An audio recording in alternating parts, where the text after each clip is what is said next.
네, 안녕하세요. 자, 오늘은요, 명예에 관한 죄, 자, 명예훼손죄에 대해서 좀 공부를 좀 해볼 거예요. 정답은 이게 몇 번이냐면요, 답은 1번이에요. 그죠? 1번 한번 읽어보겠습니다. 답 체크하고.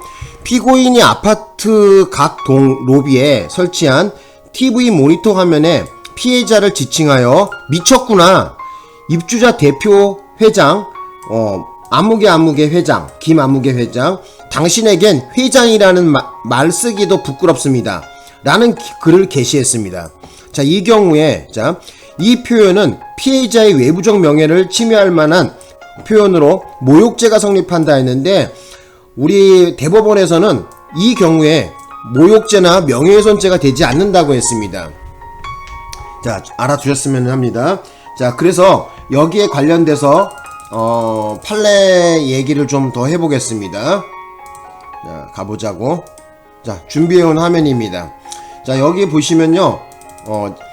자, 볼게요. 요즘 글씨 좀 크게 봐야 되지 않나요? 작죠? 그죠? 예, 글씨가 좀 작어. 좀 크게 했습니다, 제가. 자, 읽어볼게요, 여기. 아파트 입주자 대표회의의 회장의 관리비 횡령 등 비위행위를 비판하기 위해 미쳤구나.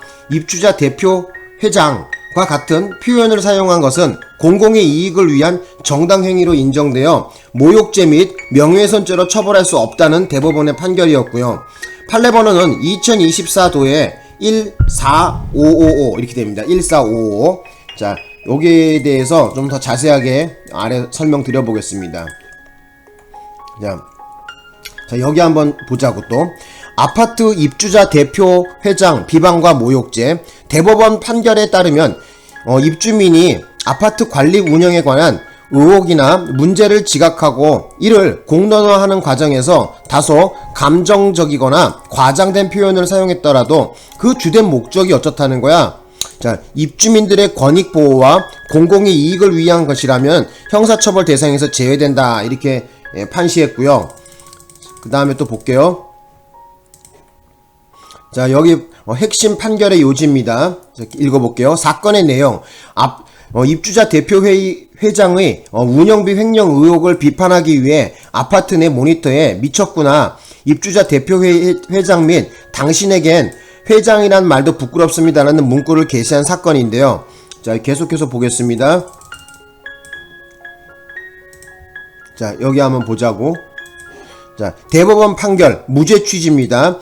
자, 해당 표현이 상대방을 불쾌하게 할 수 있는 무례한 표현이기는 하나 입대의 회장의 비위행위를 알리고 관리비의 투명한 집행을 요구하는 과정에서 나온 발언이므로 사회상규에 위배되지 않는 정당행위로 판단했다. 이렇게 나와 있었죠. 그죠?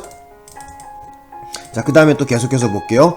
공익성의 중요 이렇게 나왔는데 아파트 입주자 대표회의 등 공동주택의 자치 영역에서 공적 영역의 감시, 비판 행위는 헌법상 표현의 자유 측면에서 폭넓게 보호받아야 함의 명시 이렇게 적어놨죠. 오케이, 맞는 얘기입니다. 자, 그 다음에 또 보자고 여기. 자, 모욕죄의 성립 요건에서는 일단 공연성은 인정돼야 돼요. 그죠? 명예훼손죄건 모욕죄건 둘 다 이 공연성은 인정이 돼야지 됩니다. 잠깐만요. 그래서 그것도 알아두시고 그 다음에 특정성, 그죠? 어떤 대상이 정확하게 지목이 돼야지 됩니다. 그죠? 그리고 설사 그 두리뭉실하게 어떤 특정한 대상을 갖다 지목하지 못한다고 하더라도 누가 보더라도 그 사람이라는 것을 인지할 수 있다고 한다면은 자, 특정되었다고 봅니다. 예를 들어 갖고 그 아파트 회장이 만약에 눈이 한쪽이 장애가 있어. 그러면 예를 들어서 그 사람 이름을 갖다가 만약에 홍길동이다 그러면은 홍길동이라는 이름을 지목하지 않았지만은 그 눈깔이 없는 병신 아니면은 눈병신 이렇게 해갖고 누가 보더라도 그 사람을 지목하는 것이 맞다고 한다면 특정됐다고 봅니다. 모욕성, 사회적 평가저하 이렇게 나왔는데 요것이 모두 충족돼야지 됩니다. 그러니까 세 가지 요건을 알고 계셔야 돼요. 모욕죄가 되려면은 공연성, 그 다음에 특정성, 모욕성 세 가지가 있어야 된다. 요거를 좀 아셨으면 하고요. 그리고 여기 계속 볼게요. 자, 법률 검토. 관리비 횡령이나 부조리 등 명백한 객관적 사실을 바탕으로 입주민의 알 권리와 공익을 위해 비판하는 경우 형법 제20조의 정당행위로 인정받을 여지가 있는 것이죠.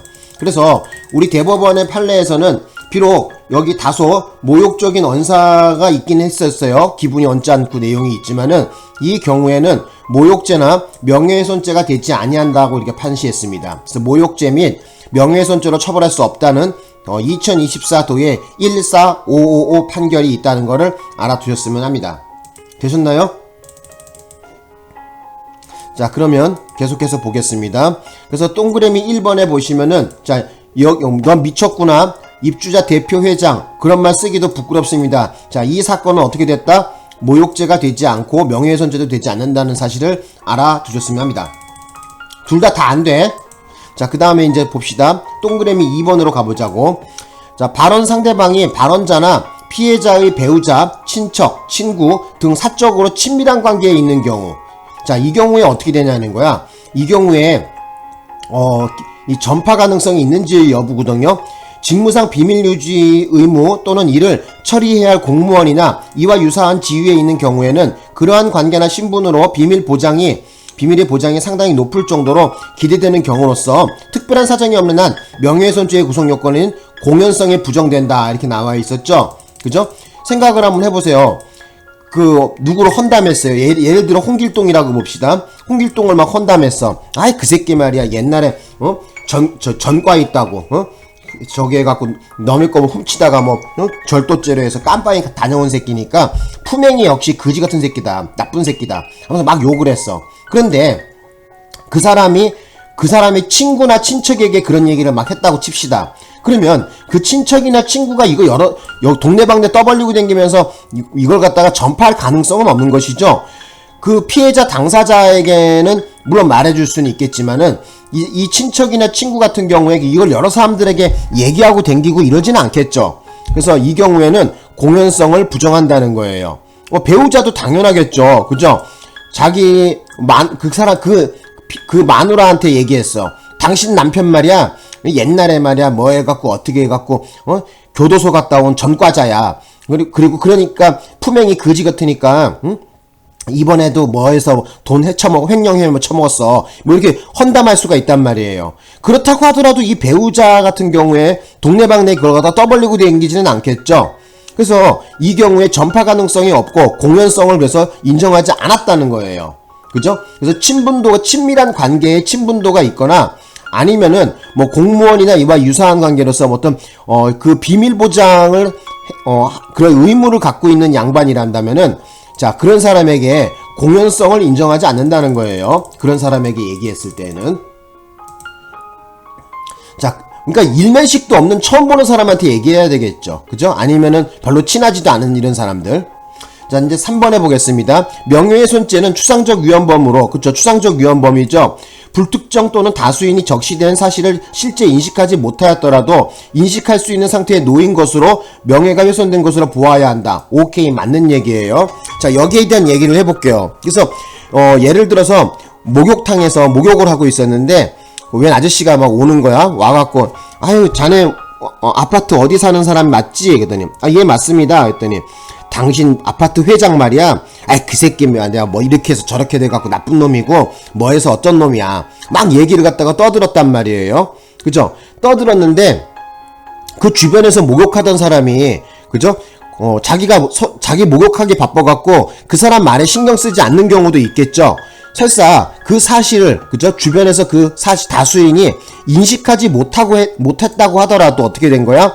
일단 그 불특정 다수인이 모여있는 장소에서 그런 말을 갖다가 했다는 것 자체가 뭐예요? 명예가 훼손될 확률이 높은 거죠. 그죠? 그래서 그 불특정 다수인이 그것을 인식했냐 인식하지 못했느냐는 중요한 사안이 아니에요. 어쨌든 불특정 다수인이 모여있는 그러한 장소에서 말을 했다는 자체가 바로 명예훼손죄에서 위험에 놓인 상태가 된다는 것이죠. 그래서 명예훼손죄가 된다고 봐야 되겠죠. 이런 경우에도. 그죠? 그래서 자기 목욕하기 바빠갖고 그 사람이 말하는 거에 대해서 신경을 못 쓴다고 하더라도, 그죠? 관심이 없다고 하더라도 명예훼손죄는 됩니다. 자, 그 다음에 4번에 보겠습니다. 회식 자리에서 상급자로부터 책임을 추궁당하며 질문을 받게 되자 이에 대답하는 과정에서 타인의 명예를 훼손하는 듯한 사실을 발설하게 된 것이라면 그 발설 내용과 경위, 동기, 상황 등에 비추어 명예훼손의 고의를 인정하기 어렵고, 또한 질문에 대하여 단순한 확인 취지의 답변을, 자, 중요한 거는 소극적입니다. 소극적으로 한 것에 불과하다면 이를 명예훼손죄에서 말하는 사실의 적시라고 단정할 수도 없다. 오케이, 맞는 얘기죠. 막 추궁해서 물어봤단 말이에요. 그래서 그 상급자로부터 막 추궁당해갖고 지금 막 질문을 받았는데 말 안 하고 가만히 있어도 문제죠. 그래서 사실은 이렇게 해서 저렇게 됐다 하면서 그 대답하는 과정에서 타인의 명예를 훼손하는 이런 말을 하게 되는 경우도 있겠죠. 그래서 이런 것을 갖다가 명예훼손죄로 보려고 한다면은 그 발설의 내용이라든지 경위, 동기라든지 이런 상황을 갖다가 종합적으로 검토를 해봐야 되겠죠. 그죠? 그렇지 않겠습니까? 또 뭐라 그랬어요? 그 답하는 과정에서 그 답도 어떻게 돼요? 소극적으로 이렇게 대답한 것에 불과하다면은 명예훼손죄에서 말하는 사실적시로 보기가 좀 어렵겠죠. 되셨나요? 그래서 좀 공부를 좀 하셨으면 하고, 자, 명예훼손죄에 대해서 몇 가지만 좀 공부를 좀 해보려고 제가 여기 시간을 좀 냈습니다. 자, 한번 봅시다. 자, 한번 보자고. 우리 명예훼손죄는 형법 제 몇 조에서 규정하고 있냐면 307조에서 규정하고 있어요. 명예훼손죄는 형법 제 몇 조? 307조에서 규정하고 있습니다. 그래서 말씀을 드리는데 307조에서 어떻게 규정하고 있냐면 공연히 사실을 적시하여 사람의 명예를 훼손한 자는 2년 이하의 징역이나 금고 쭉 나가는데, 중요한 것은 이 공연히 사실을 적시하여 이렇게 나와 있거든요. 공연히 사실을 적시하여, 공연히 사실을 적시하여 사람의 명예를 훼손한 자는, 자, 이렇게 나와 있단 말이야. 그죠? 공연히 사실을 적시하여 사람의 명예를 훼손한 자는 이렇게 나와 있어요. 그리고 1항 같은 경우에는 그렇지만은 요게 제 1항이에요. 제 1항이고 이제 제 2항이 있거든요. 제 2항에는 어떻게 규정하고 있냐면은 공연이 똑같아요. 공연성이 필요해요. 자, 불특정 다수인이 인식할 수 있는 상태, 공연히 허위의 사실을 적시하여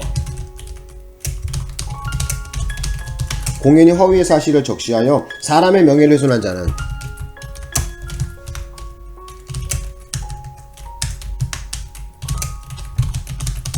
자, 이렇게 규정하고 있단 말이에요. 그죠?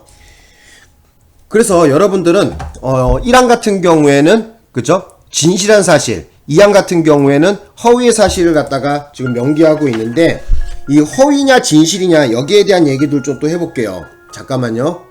그래서 여기서 지금 말씀드리고 싶은 것은 뭐냐면은, 자, 명예훼손죄 307조에서 말하는 여기 사실 있죠. 요 사실이 있고 2항에서는 허위의 사실이라는 말을 명기하고 있거든요.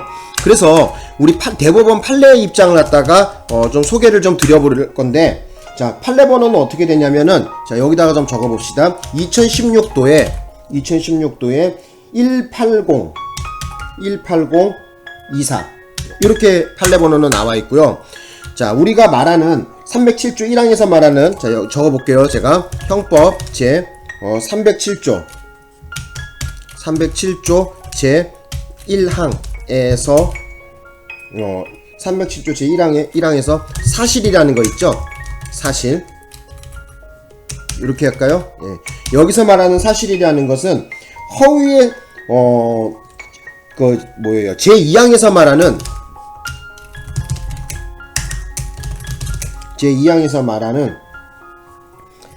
허위의 사실과, 잠깐만, 허위의 사실과 반대되는 진실한 사실을 말하는 것이 아니라,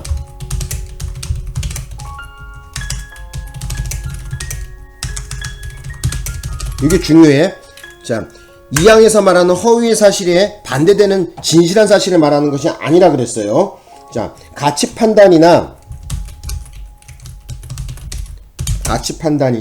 평가를 내용으로 하는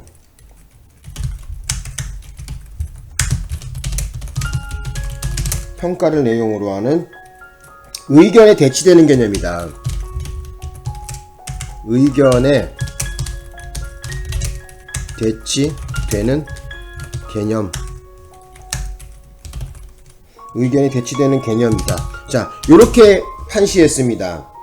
그래서 307조 1항에서 명예훼손죄 같은 경우에 그 적시된 사실이 진실한 사실인 경우라도 허위의 사실이든 모두 성립될 수가 있다는 거죠. 자, 여기 그것도 적어볼게요. 허위에 대한 인식이 없으면은 그죠? 해당되겠죠. 또 잠깐만 요거 넘겨볼게요. 요거는 그래서 여기에 어떻게 적었냐면은 제 307조 제 1항의 명예훼손죄는 적시된 사실이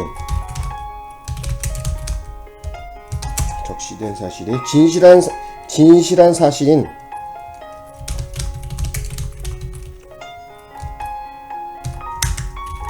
경우이든 허위의 사실인 경우이든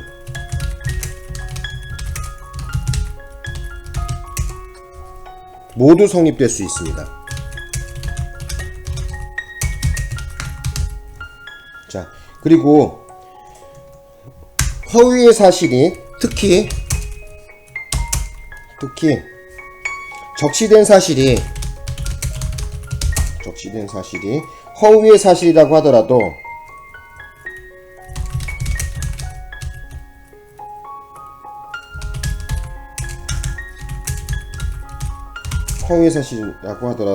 행위자에게, 그러니까 범죄자죠. 행위자에게 허위성에 대한 인식이 없는 경우, 허위성에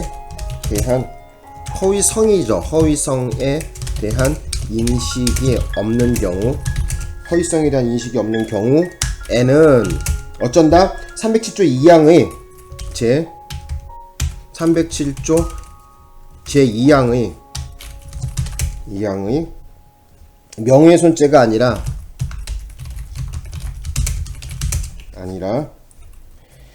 제 307조 제 1항의 명예훼손죄가 성립될 수 있다.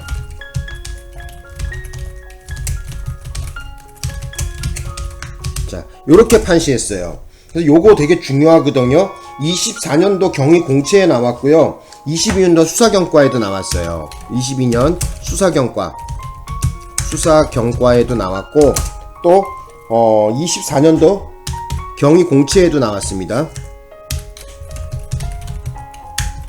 경위 공채에도 나왔어요. 그래서 여기를 좀 여러분들 좀 제가 강조를 드리고 싶어요. 그래서 시험장에서 잘 등장하는 이 문구 중에서 요게 여러분들이 공부를 잘 이해를 못하고 있는 부분이에요. 그래서 판례 번호가 2016도에 180248인데 형법 제307조 제1항에서 사실이라는 것은 2항에서 말하는 허위의 사실과 반대되는 진실한 사실을 말하는 것이 뭐다? 아니라는 거예요. 대부분 사람들이 이걸 강의를 어떻게 하고 있냐면은 1항은 2항에서 말하는 허위의 사실과 반대된다 이렇게 자꾸 강의하시는 분들이 있는데, 우리 대법원에서는 그렇게 보지 않았다는 거야. 그 잘못 강의한 거죠. 그거 가치 판단이나 평가를 내용으로 하는 의견에 대치되는 개념이라 그랬어요. 자, 그거를 좀 명심했으면 합니다. 되셨죠? 자, 그 다음에 또 여기 볼게요. 자, 요렇게 해보자. 자, 그래서 307조 1항의 명예훼손죄, 그러니까 진실이죠. 진실한 사실. 자, 적시된 사실이 진실한 사실인 경우에든 허위의 사실인 경우에든 모두 성립이 가능합니다. 그래서 307조 같은 경우에는 허위 진실이 다 된다는 거야. 왜 그러냐? 선생님, 왜 그게 무슨 뚱딴지 같은 소리입니까? 뚱딴지 같은 소리가 아니라 봅시다. 적시된 사실이 허위의 사실이라고 하더라도 행위자, 범죄자죠. 명예훼손 한 놈이야. 행위자에게 허위성에 대한 인식이 없는 경우에는 307조 2항으로 가지 않고 어떻게 한다? 307조 1항의 명예훼손죄로 처벌한다는 얘기예요. 그래서 이 말을 말하기 위해서 앞에 그 얘기가 있는 거야. 그래서 이것은 22년도 수사경과와 22년도 경희공채에도 나갔고요. 물론 뭐 이거 아니더라도 시험 문제 엄청 많이 나왔어. 예? 그래서 다시 한번 강조하겠습니다. 자, 읽어볼게요. 자, 판례 번호 2016도에 18024. 요거 시험 잘 나옵니다. 형법 제307조 1항에서 말하는, 그죠? 1항에서 사실이라는 거, 그리고 2항에서 말하는 허위의 사실과 이 반대되는 진실한 사실을 말하는 것이 아니라 그랬다는 거야. 그럼 뭡니까? 바로 가치 판단이나 평가를 내용으로 하는 의견에 대치되는 개념이다. 이렇게 판시했어요. 이거 명심해야 됩니다. 이거 맞는 지문이야, 이거. 이거 모르고 계속 엉뚱한 거 많이 하더라고. 그죠? 그래서 307조 1항의 명예훼손죄는 적시된 사실이 진실한 사실인 경우에든 허위의 사실인 경우에든 중요한 거는 뭐다? 모두 성립이 가능하다는 거야. 예? 그래서 307조 1항 같은 경우에는 그 사실이 진실이든 허위이든 모두 가능하다는 거야. 모두 성립된다는 거야. 그럼 왜 그게 가능합니까? 자, 바로 그 이유를 여기 설명하고 있습니다. 적시된 사실이 허위의 사실이라고 하더라도 행위자에게 허위성에 대한 인식이 없는 경우가 있겠죠? 그죠? 자기는 이것이 맞다고 생각하는 사람들이 있을 거 아니야. 검증 안 하고. 자, 이 경우에는 307조 2항의 명예훼손죄로 볼 것이 아니라 307조 1항의 바로 명예훼손죄로 간다는 얘기예요. 요거 이해 못하면 작살 나는 거야. 예? 매우 중요한 얘기를 갖다가 지금 설명드린 거예요. 명예훼손죄 나왔다면 이 지문이 빠지지 않고 나옵니다. 되셨나요? 예. 자, 오늘 명예훼손죄에 대한 얘기를 해봤는데 어쨌든 좀 공부를 좀 하셨으면 합니다. 자, 오늘 수업은 여기서 마쳐 보려고 그래요. 자, 감사합니다.